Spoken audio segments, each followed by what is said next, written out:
Kenapa Rio kelihatan murung? Tanya Rivaldo pada Ana. Dia baru saja pulang dari kantor dan mengecek kamar putranya. Tapi Rio hanya tiduran di kasur. Wajahnya kelihatan muram. Sekarang Rivaldo sedang berada di ruang makan menunggu putranya datang. Mungkin gara-gara kejadian tadi sore, Tuan, ucap Ana. Kejadian apa? Tadi sore Tuan William datang ke rumah. Kebetulan Nona Rinjani datang lebih awal sekitar jam 4 sore. Jadi mereka bertemu. Saya tidak tahu apa yang mereka bicarakan, tapi sebelum pamit pulang wajah Nona kelihatan sedih. Papa datang ke sini. Kenapa tidak memberitahu saya? Papa pasti bicara yang tidak-tidak pada Rinjani. Pantas saja pesan saya dari sore belum dibalas Rinjani. Rivaldo kesal sekali sekarang. Lain kali kalau Papa kesini lapor pada saya. Baik Tuan. Maaf atas keteledoran saya. Tidak ingin membiarkan masalah ini berlarut-larut, Rivaldo segera bangkit dari kursi. Bilang pada Rio saya keluar sebentar. Suruh dia segera makan malam. Baik, Tuan. Rivaldo mengambil kunci mobil dan bergegas melajukan mobil meninggalkan rumah.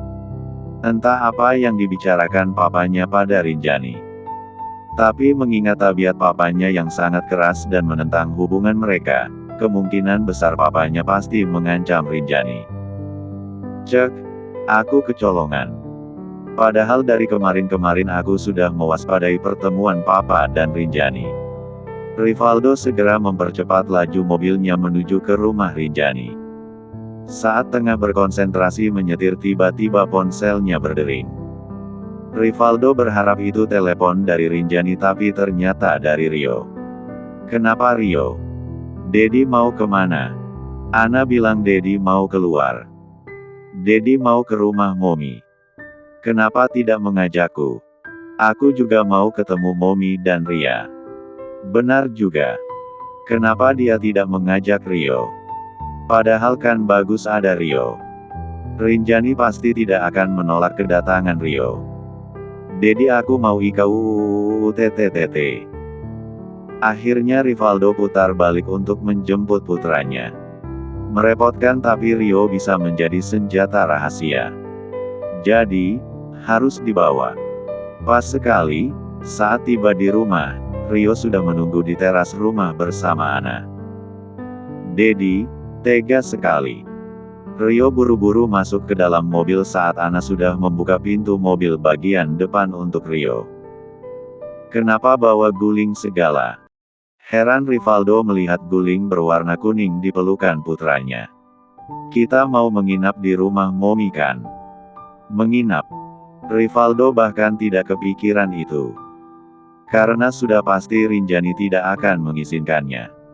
Saya sudah memasukkan seragam sekolah dan alat tulis dan Rio ke dalam tas, Tuan.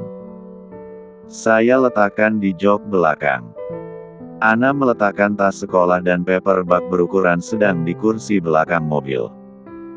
Ayo Dedi cepat. Berangkat sekarang. Aku sudah mau siap menginap di rumah Momi. Tiba-tiba Rivaldo turun dari mobil dan berlari masuk ke dalam rumah. Tak lama kemudian muncul lagi membawa bantal dan selimut besar. Tuan kenapa bawa bantal dan guling segala? Heran Ana. Saya mau menginap di rumah Rinjani juga. Membuka pintu belakang, Rivaldo mendusel-duselkan guling dan selimutnya ke kursi belakang sampai tas Rio jatuh. Dedi, tas aku jatuh tuh. Udah terlanjur. Ambil nanti aja kalau udah sampai di rumah Momi. Tapi nanti kotor. Enggak. Rivaldo menutup pintu belakang lagi.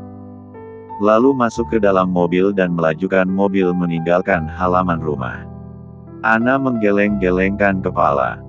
Kulkas 10 pintu kalau bucin gini amat dah. Sekian menit perjalanan akhirnya Rivaldo sampai di rumah Rinjani.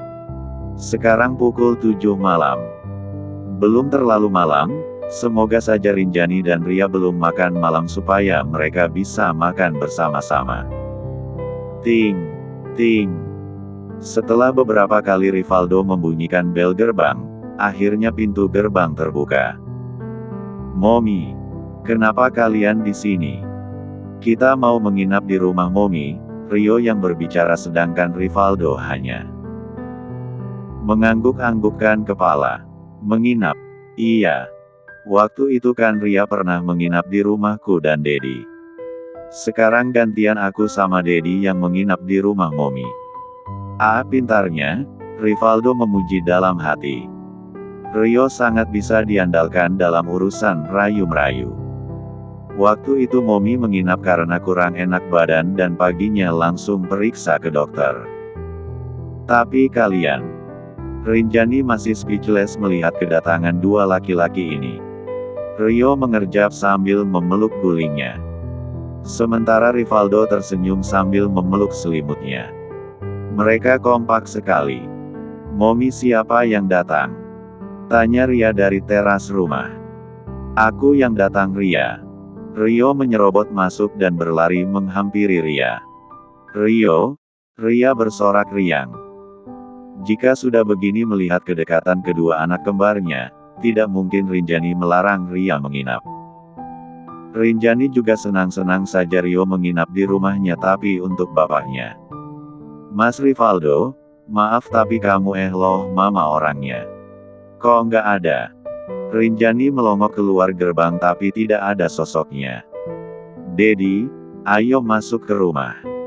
Tadi Momi baru selesai masak. Ayo kita makan malam bersama." Mendengar suara itu, Rinjani langsung menoleh ke teras rumah dan terkejut melihat Rivaldo sudah berada di sana. "Mas, kapan dia ke sana?" "Momi, kenapa berdiri saja di sana? Ayo masuk," ajak Rio. Rinjani menghela nafas panjang untuk yang kesekian kali. "Mas, masukin mobil kamu dulu." "Oke." Satu-satunya cara yang bisa Rinjani lakukan sekarang adalah berbicara baik-baik. Berusaha memberikan pengertian pada Rivaldo supaya tidak ikut-ikutan menginap di rumahnya seperti Rio. "Jadi, silakan pulang, Mas Rivaldo." Selesai makan malam bersama dan bermain dengan anak-anak juga, Rinjani langsung menarik paksa Mas mantan keluar rumah. "Kenapa? Kok kenapa sih, Mas? Ya nggak mungkin kamu menginap di rumahku. Apa kata orang nanti? Bisa-bisa mereka mengira aku perempuan yang tidak-tidak. Apalagi statusku janda. Perempuan dengan status janda itu lebih sering dicurigai yang buruk-buruk. Tapi kamu tidak buruk. Dan kalaupun aku menginap kita nggak akan melakukan apa-apa kok. Ya itu kamu. Mas beda dengan pikiran orang lain. Kenapa juga kita harus peduli dengan omongan dan pikiran orang lain? Pikiran mereka bukan tanggung jawab kita." "Mas Rivaldo," Rinjani mendongakkan kepala supaya bisa lebih intens menatap Mas mantan. "Kita tidak hidup di planet Pluto atau di hutan belantara. Kita hidup di tengah masyarakat yang punya aturan dan norma. Memang tidak tertulis, tapi aturan itu ada salah satunya nggak membawa laki-laki yang bukan berstatus suami menginap di rumah, kecuali urusan darurat. Urusan ini juga darurat." Rivaldo masih tidak mau menyerah mencari berbagai celah untuk membujuk Rinjani. "Urusan darurat apa sampai aku harus mengizinkan Mas menginap di rumahku?" "Urusan. Karena kalau kamu nggak mengizinkanku menginap di sini aku akan terserang penyakit rindu. Kamu tahu, penyakit rindu adalah penyakit yang sangat berbahaya. Saat penyakit ini kumai jantungku akan berdebar-debar gelisah, tubuhku gemetar, dahiku berkeringat, dadaku cemas. Kondisi penyakit rinduku ini sudah kronis. Harus segera disembuhkan dan satu-satunya obat adalah bertemu kamu." Rinjani ternganga mendengar penjelasan Rivaldo yang panjang lebar tentang penyakit rindu. Ditambah lagi ekspresinya sangat serius seolah dia memang benar-benar mengidap penyakit kronis. "Penyakit rindu. Malam ini mungkin aku akan pingsan terkena serangan penyakit rindu juga tidak menginap di sini." "Mas, Aku ingin sekali memukulmu dengan sandalku. Rivaldo langsung merapatkan bibir. Padahal dia serius. Kenapa Rinjani masih tidak mengerti juga betapa kronisnya penyakit rindu yang dia idap sekarang? Mas, tolong, pulanglah. Ini sudah jam 10. Aku punya solusi. Solusi supaya kita bisa menginap bersama dimanapun kita berada. Dan tidak akan ada orang yang memandang kita negatif. Solusi apa? Menikah. Menikah adalah solusi yang terbaik untuk menyelesaikan semua permasalahan antara kita, Rin. Mas, kamu. Dari tatapan matamu seolah kamu meragukan pernyataanku. Padahal aku serius. Apa kamu tidak bisa melihat keseriusan di mataku? Rinjani terdiam. Rin, Rivaldo menggenggam tangan Rinjani dan menatapnya dalam-dalam. Kamu juga masih mencintaiku kan? Kamu juga ingin rujukan. Lalu kenapa? Apa yang membuatmu ragu? Kamu takut masa lalu buruk kita terulang lagi. Dengar Rin, situasi dulu dan sekarang sudah berbeda. Dulu aku masih pengecut. Aku masih takut pada kedua orang tuaku. Sekarang bukan berarti aku durhaka atau tidak menghargai mereka, tapi jika mereka menentang hubungan kita, aku tidak akan diam saja. Rinjani masih diam. Membuat perasaan Rivaldo kian cemas. Menebak-nebak sendiri apa yang Rinjani pikirkan sekarang. Rin. Rivaldo mengeratkan genggaman tangannya. Maukah kamu mulai semuanya dari awal bersamaku, bersama anak-anak kita juga? Aku janji akan melindungi kalian. Aku tidak akan meninggalkan kalian apapun yang terjadi. Tolong percaya padaku kali ini saja. Beri aku kesempatan kali ini saja. Setelah kembali ke kamar dan berbaring di ranjang hampir 30 menit, Rinjani masih terbayang-bayang ucapan Rivaldo. Janji itu apa Rinjani bisa mempercayainya? Mas Rivaldo. Dulu, karena mereka dijodohkan, Rinjani juga tidak banyak mengenal Rivaldo. Apalagi Rivaldo juga jarang bicara. Mereka semakin dekat setelah malam pertama tak sengaja dan akhirnya Rinjani hamil. Aku nggak ngangka ternyata Mas Rivaldo mencintaiku. Dia mencintaiku. Dia benar-benar mencintaiku. Sungguh, dengan sikap dingin Rivaldo dulu, Rinjani tidak pernah berekspektasi akan mendapat pernyataan cinta dari Rivaldo setelah 7 tahun.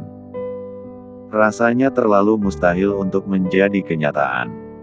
Atau jangan-jangan aku sedang mimpi. Rinjani mencubit dirinya sendiri dan terasa sakit. Oke, ini nyata. Mas Rivaldo benar-benar nyata. Ungkapan cintanya juga nyata. Tapi bagaimana dengan ancaman Pak William? Aku juga nggak bisa menganggap remeh ancaman ini. Apa benar Rivaldo berani melawan ayahnya? Dulu dia selalu tunduk pada Pak William. Rinjani menggelengkan kepala, merasa jahat dengan isi kepalanya. Enggak, aku nggak bermaksud ingin Mas Rivaldo melawan papanya. Maksudku apa Mas Rivaldo berani menentang ayahnya demi aku dan Ria. Tapi masalahnya, bagaimana kalau Pak William nekat menyakiti Ria? Ark pusing. Rinjani guling-guling sendiri di atas kasur memikirkan apa yang harus dia lakukan sekarang. Tok, tok. Rinjani tersentak saat tiba-tiba mendengar suara pintu kamar diketuk. Iya, sahut Rinjani. Momi, ini Ria. Ini Rio. Rinjani tersenyum mendengar suara manis itu. Segera turun dari kasur sambil mengikat rambutnya, Rinjani membuka pintu. Sayang-sayangnya Momi. Rinjani agak membukukan badan dan mengusap rambut mereka. Ada apa nih? Ria bilang mau tidur di sini sama Momi, ucap Rio. Tadi kan Rio yang ngajak, protes Ria. Rio meringis, hehe iya, Momi. Sebenarnya aku yang ngajak Ria tidur sama Momi. Tapi aku juga mau tidur sama Momi kok. Aku udah lama nggak tidur bareng Momi, ucap Ria. Boleh nggak Momi? Rio memohon sambil mengerjapkan mata. Lucu dan imut sekali. Rinjani mengangguk. Tentu saja boleh. Momi juga ingin tidur bersama putra dan putri tersayang Momi. Ayo masuk. Dengan riang, Rio dan Ria berlari masuk ke dalam kamar Rinjani dan menaiki kasur. Kamar Momi harum sekali, puji Rio. Rio suka aromanya. Suka-suka. Rinjani tersenyum mendengar pujian dari Rio, anak laki-lakinya yang selalu tulus dengan kata-katanya. Momi pakai aromaterapi baru. Katanya bisa membuat kita tidur lebih nyenyak, jelas Rinjani, sambil menyentuh hidung Rio dengan ujung jari, membuatnya tertawa kecil. Ria, yang sudah nyaman memeluk bantal kesayangannya, menambahkan. Aku juga suka, Momi. Aromanya bikin tenang. Gadis kecil itu memejamkan matanya, menarik nafas dalam-dalam, seolah ingin menyimpan aroma tersebut dalam ingatannya. Rinjani merasa hatinya hangat. Berada di antara dua buah hatinya, di malam yang tenang, adalah salah satu momen yang selalu ia nantikan. Ia meraih lampu samping tempat tidur dan menurunkan intensitasnya, menciptakan suasana yang lebih nyaman dan intim. Aku mau peluk Momi, seru Rio. Aku juga, seru Ria. Mereka berdua kemudian bergerak mendekat, mencari posisi yang nyaman di samping Rinjani, memeluknya erat. Kebersamaan ini, meski sederhana, adalah sebuah keajaiban kecil yang mereka syukuri. Sekarang Rinjani sudah berbaring di kasur dengan posisi berada di tengah-tengah dan si kembar memeluknya dari samping kanan kiri. Aku senang bisa tidur sambil meluk Momi gini. Momi juga sangat senang. Rinjani mengecup rambut Rio dan bergantian mengecup rambut putrinya. Nanti setelah Momi menikah dengan Dedi, kita bisa tidur berempat. Aku dan Rio tidur di tengah-tengah. Momi sama Dedi tidur di pinggir kanan kiri kita. Terus kita pelukan, seru Ria riang. Aku juga mau itu. Sekarang Dedi pasti tidur sendirian. Kalau Dedi tahu aku tidur sama Momi, Dedi pasti marah-marah. Dedi suka iri kalau aku deket-deket sama Momi. Rinjani tertawa mendengar candaan anak-anaknya. Terus kapan Momi menikah sama Dedi? Besok Sabtu aja, Momi. Aku sama Rio libur sekolah. Jadi aku dan Rio bisa datang ke nikahan Momi dan Dedi, ucap Ria.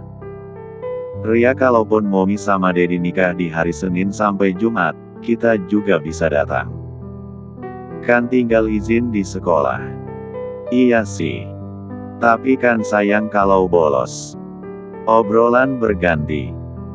Rio, dengan mata berbinar, mulai menceritakan kejadian lucu di sekolahnya hari itu, sementara Ria, tidak mau kalah, juga bercerita tentang teman-teman barunya.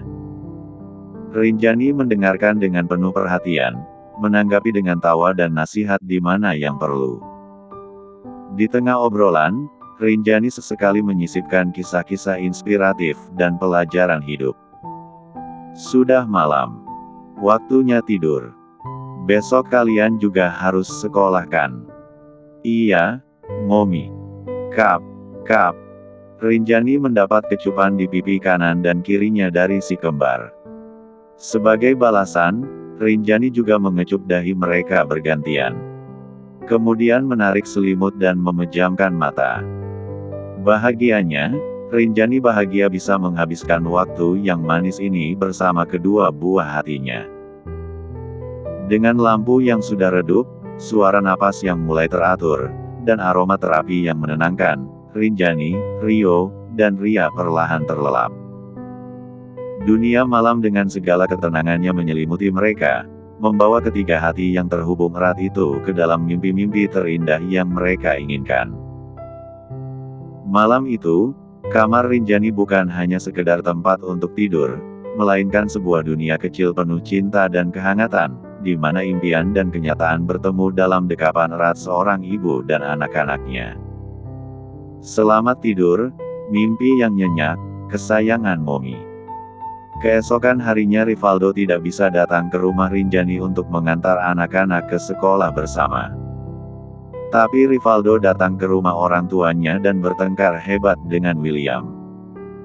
Evelyn sampai harus turun tangan dan memisahkan mereka. Menasehati berulang kali dan mengingatkan mereka akan hubungan darah. Baru setelah itu pertengkaran mereda. Untung saja tidak sampai main tangan. Evelyn tahu Rivaldo tidak akan memukul duluan. Tapi jika William memancing, Rivaldo juga tidak akan menahan diri. Ini yang terakhir, aku harap papa tidak ikut campur urusanku dengan Rinjani. Aku tidak tahu ancaman apa yang papa berikan pada Rinjani. Rinjani tidak mau jujur karena menghormati papa. Rinjani tidak ingin kita bertengkar dan bermusuhan. Tapi aku tidak bisa tinggal diam perempuan yang aku cintai diancam. Aku tidak main-main, Pa. Aku bisa melakukan hal-hal di luar dugaan papa. Itu adalah kalimat ultimatum terakhir dari Rivaldo sebelum meninggalkan rumah. Evelyn mengantar putranya ke halaman. Ingin berbicara sepatah dua patah kata untuk menenangkan. Tapi Rivaldo terlanjur emosi. Masuk ke dalam mobil dan langsung pergi. Evelyn, dengan langkah berat, kembali ke dalam rumah. Matanya mencari sosok suaminya, yang ditemukannya sedang berdiri dengan wajah yang sulit dibaca. Tanpa basa-basi, Evelyn langsung menanyakan hal yang telah lama menggantung di benaknya, mengenai kebenaran di ucapan Rivaldo tadi. Kamu benar-benar mengancam Rinjani. Iya, aku meminta dia menjauhi Rivaldo. Memangnya aku salah? Aku ayahnya. Aku juga berhak menentukan hidup Rivaldo. Pernikahan Rivaldo sangat penting untuk masa depan keluarga kita. Dia harus menikah dengan perempuan yang benar. Mendengar jawaban itu, Evelyn memalingkan wajahnya sejenak, mencoba keras untuk mengatur napas yang semakin tidak beraturan. Kemarahannya, yang sebelumnya hanya seperti bara yang membara di dalam dada, kini menjadi api yang siap melahap segala sesuatu di jalannya. Rivaldo sudah dewasa, Pa. Dia sudah berusia 30 tahun. Dia berhak menentukan hidupnya sendiri. Tapi dia masih menyandang nama belakang keluarga kita. Jadi sampai kapanpun papa akan ikut campur urusannya. Dia anak tunggal. Keturunannya sangat menentukan masa depan keluarga ini. Apa? Evelyn merasa sesak. Apa di matamu Rivaldo hanya sebatas itu? Sebatas alat untuk melanjutkan kekayaan keluargamu. Apa kamu pernah menyayangi dan mengkhawatirkan Rivaldo sebagai seorang anak? Apa kamu pernah memikirkan perasaannya? William membuka mulut, ingin menjawab. Tapi mendadak lidahnya keluh. Mendadak tidak tahu harus mengatakan apa. Rivaldo juga punya hati, Pa. Dia punya perasaan. Dia juga punya batas kesabaran. Rivaldo laki-laki yang cerdas dan kuat. Dia bisa berdiri dengan kakinya sendiri tanpa mengandalkan nama belakang keluarga para. Tapi dia masih bertahan dengan keluarga kita sampai detik ini karena Rivaldo menghargaimu sebagai seorang ayah. Dia masih berharap kamu berubah. Tapi apa? Kamu justru semakin menjadi-jadi. Kamu bahkan berusaha menyakiti perempuan yang dia cintai. Atau jangan-jangan kamu juga berusaha menyakiti Ria, karena kamu tidak menginginkan Ria menjadi cucumu. William ingin membantah. Tapi apa yang bisa dia bantah? Semua kalimat yang diucapkan Evelyn benar. Sadar, Pa, sadarlah. Kita sudah tua. Apalagi yang kamu cari? Tujuan kamu bekerja mengumpulkan harta kalau bukan untuk membahagiakan anak keturunan kita, untuk apa lagi? Jika dengan bersama Rinjani dan anak-anaknya, bisa membuatnya bahagia, kenapa kamu berusaha menghalanginya? Evelyn terduduk di sofa dan menangis. William selangkah maju ingin menyentuh istrinya, namun ada sesuatu yang menahan langkahnya. Seolah-olah ada dinding tak terlihat yang memisahkan mereka, dibangun dari tahun-tahun kesalahpahaman, ego, dan keputusan yang telah menyakiti hati orang-orang yang mereka cintai. Buka hati dan matamu, Pak. Lihat betapa bahagianya Rivaldo bersama Rinjani dan anak-anaknya. Tolong jangan hancurkan putra kita lagi.